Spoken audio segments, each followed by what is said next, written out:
শিখা কেন জুনিয়র সাকিবের সাথে এইরকম একটি কাজটি করলো দেখুন, আজকে প্রমাণ সহ আপনাদেরকে দেখাবো। তার বাচ্চার মুখে শুনুন। আমি ওনাকে বাবা ডাকতাম।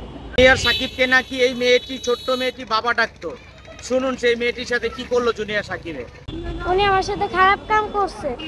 কি খারাপ কাজ করছে বাবু তোমার সাথে, তুমি বলো।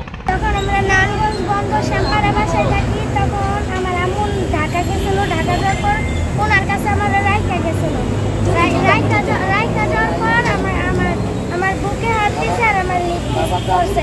যখন আমরা কেরানীগঞ্জের বাসায় থাকি তখন আমার সাথে খারাপ কাম করছে, বুকে হাত দিয়েছে আর হলো আপনার লিপ কিস করছে।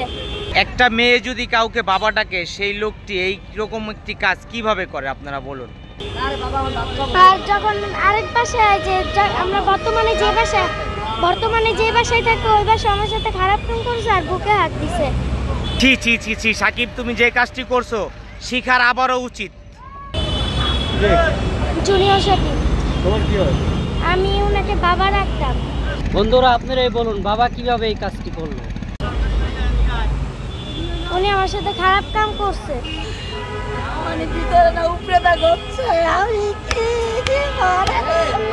যদিও বিষয়টি পুরুষ জাতির জন্য লজ্জার, তবু আমার কোনো লজ্জা এখানে হচ্ছে না। আমি গর্ববোধ করছি। এরকম শিক্ষা যেন ঘরে ঘরে জন্মায়, আর এরকম সাকিবকে যেন উচিত শিক্ষা দেয়। এই সাকিব থেকে আমাদের শিক্ষা নেওয়া উচিত। আমাদের যাদের এরকম স্বভাব আছে তাদের এরকম শাস্তি হওয়াটাই উচিত। আমি শরীরপুর গেছি 2-3 দিন আগে, আমার বাসা থেকে মোবাইল, টাকা পয়সা চুরি করে নিয়ে গেছে। তারপরে তারা আমার ব্যাগ কিছু টিকিট বের করো। এই দড়িটা বান্দা আমার এই জায়গায়, আমি কালকে নিউজ দিচ্ছি, এই জায়গায় বাইন্দা আমার এই যে কপাল মোপাল ফাটাইয়া আমার শরীর দেখাই দেবো। শরীর না দেখলে আপনারা আমার নিউজটা নিবেন না। না নীলা করে ফেলাইছে, নীলা করে মাটি গরুটা পিটাইছে।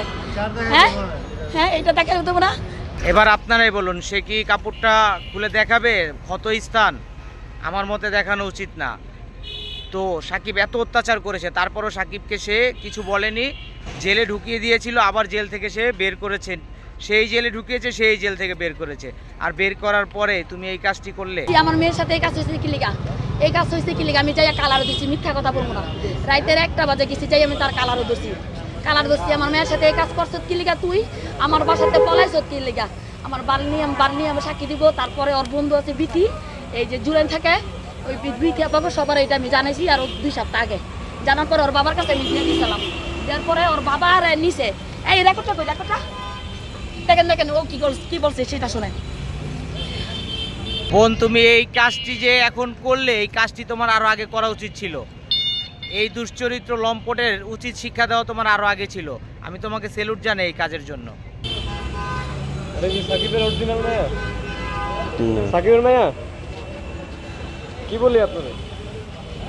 সাকিবের বাচ্চা না ভাইয়া, সাকিব 2টা আগে বিয়েছে, আমারও 2টা আগে বিয়েছে। চাইনা শুনা বিয়ে করছে। আমি জায়গা বিক্রি করছি, আমার জায়গার ডকুমেন্ট আছে সাকিব, আমি 10 লাখ টাকা দিছি। বাচ্চাটা কি আগের ঘরে? হ্যাঁ আমার আগের জন্য সাকিবের না তো? না সাকিবের না। ওর আমি বিয়া দিব। ও একটা মেয়ে, মা না, মেয়ের নামে মিথ্যা কথা বলবো না। সে 10 মিনিট সে উপরে দিয়া তার সাথে সেক্স করছে, 10 মিনিট করে। এই ঠোঁটটা আমি গোলাপি যখন চান্দাতে দিন 3-4 দিন আগে দেখছি, তখন প্রশ্ন করছি। তখন আমার মেয়ে বলছে, এত বাচ্চার কি আপনার কি বুক পানি ওঠার কথা? হ্যাঁ আপনারা কি বোঝেন না আমার মেয়েটার আমি বিয়া দিব?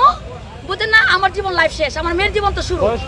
হ্যাঁ 10 বছর আমার মেয়ে, 10 বছর হয় নাই, পুরো 10 বছর। আমার মেয়ের আমার মেয়েরে বলতাছি, আমি মিথ্যা কথা বলি না। আমার মেয়ের সাথে এই কাজ জঘন্য কাজ করছে, জঘন্য কাজ করাতেই আজকে আমি এই পর্যন্ত খাইছি। আপনি হসপিটালে গেছিলেন?